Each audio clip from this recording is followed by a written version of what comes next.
নমস্কাৰ। আজি আমি আকৌ নতুন এটা ভিডিঅ' লৈ আহিছোঁ, য'ত আমি খুব ইম্পৰ্টেণ্ট কেইটামান প্ৰশ্ন উত্তৰ আলোচনা কৰিম। আপোনালোকে আমাৰ ভিডিঅ'সমূহ নিয়মীয়াকৈ চাই থাকিব আৰু আমাৰ ভিডিঅ'সমূহ বেছিকৈ শ্বেয়াৰ কৰিব। আজিৰ আমাৰ প্ৰথম প্ৰশ্নটো হ'ল, ভাৰতবৰ্ষ কোন ঠাইৰ পৰা চন্দ্ৰায়ন-1 নামৰ মহাকাশযান চন্দ্ৰলৈ প্ৰেৰণ কৰে? উত্তৰ, দক্ষিণ ভাৰতৰ শ্ৰীহৰিকোটাৰ পৰা। ইয়াত প্ৰশ্ন এইটো হ'ব পাৰে যে চন্দ্ৰায়ন-1 কিমান চনত পঠোৱা হৈছিল? ইয়াৰ উত্তৰ হ'ব 2008 চনৰ 22 অক্টোবৰ তাৰিখে।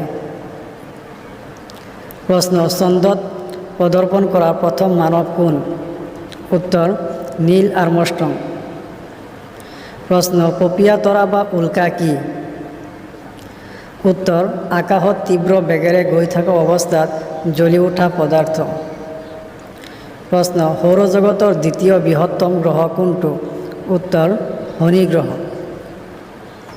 প্ৰশ্ন, IRS কি হয়? উত্তৰ, ভাৰতবৰ্ষই মহাকাশলৈ প্ৰেৰণ কৰা এটা কৃত্ৰিম উপগ্ৰহ। ইনছেট, এডুছেট আৰু IRS এই তিনিটা হৈছে ভাৰতবৰ্ষই মহাকাশলৈ প্ৰেৰণ কৰা কৃত্ৰিম উপগ্ৰহ। প্ৰশ্ন, কিমান চনলৈ প্লুটোক গ্ৰহ হিচাপে জনা গৈছিল? উত্তৰ, 2006 চনলৈ।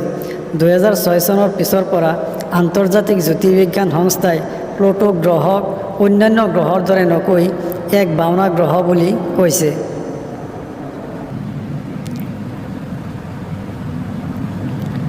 প্ৰশ্ন, সৌৰজগতৰ সম্পূৰ্ণ গোলাকাৰ গ্ৰহ কোনটো? উত্তৰ, বুধ গ্ৰহ।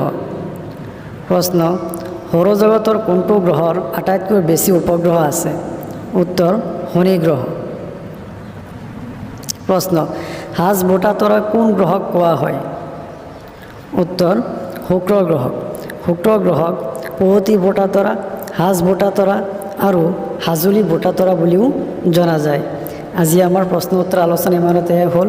আপোনালোকে যদি আমাৰ ভিডিঅ'খিনি চাই ভাল পায় তেন্তে লাইক, শ্বেয়াৰ আৰু কমেণ্ট কৰিব।